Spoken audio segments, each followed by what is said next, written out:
In this video, I'm going to demonstrate the new and improved group items in Garage Hive. This feature is available on estimates, vehicle inspection estimates, and job sheets.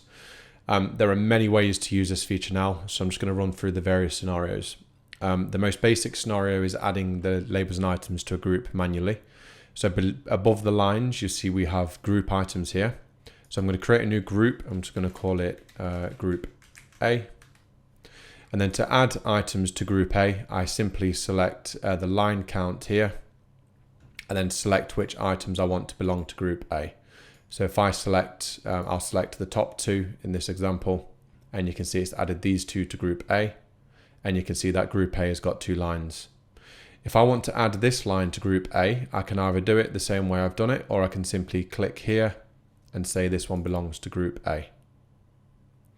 The next method of doing this, I'm just going to go ahead and delete this group. So the next method of doing it is by selecting the lines like this. So you can select multiple lines and go to Functions, Create Group Item. Then it will place them all in a group, and the group will have the title of the top line. So let me just unselect these. So if we wanted to rename this, we would, for example, you could call it Group A if you wish. Right, so that's the second way of managing groups. I'm just going to show you some other ways now. So I'm going to go ahead and delete this group item, delete those items, just refresh the page. Right, okay, so this is actually on a vehicle inspection estimate, and you can see on this estimate we have a few items that require attention. So for example, it requires a service, timer belt's due, and the brake pads are due. So if I go down to group items and select manage, I can add checklist attention items. And what that will do, it will take the items that are of concern from the checklist and pre-create the groups for you. And also, depending on the requirement, because we have selected them as a red item, that means that the action category is required.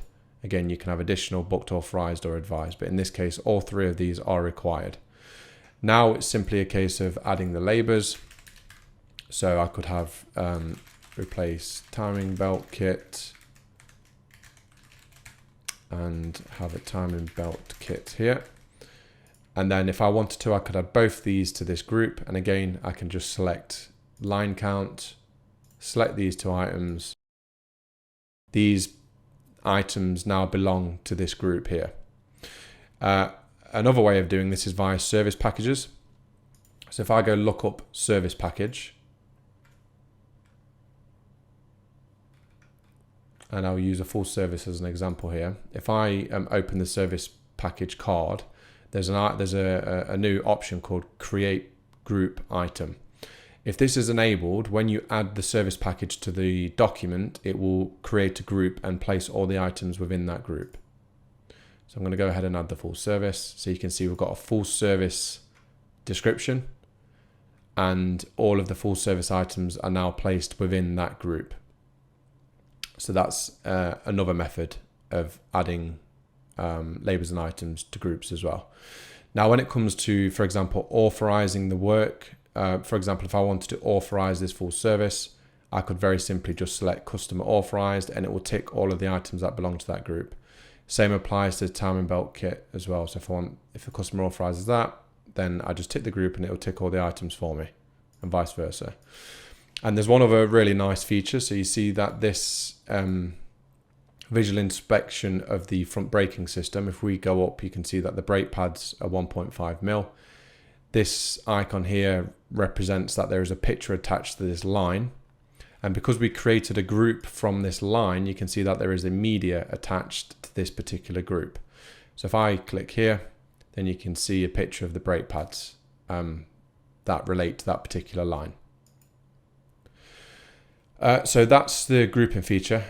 It's significantly improved over the previous way that you had to group. It's much easier now, much more natural. It will come into play in additional features that you'll get to use. What you can also do as well, if you're not aware, when you print these documents out,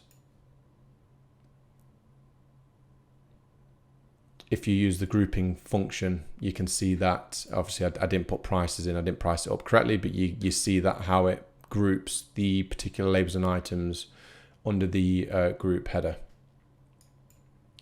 So that's the new grouping feature. Again, it's available on job sheets, it's on estimates, and it is on vehicle inspection estimates.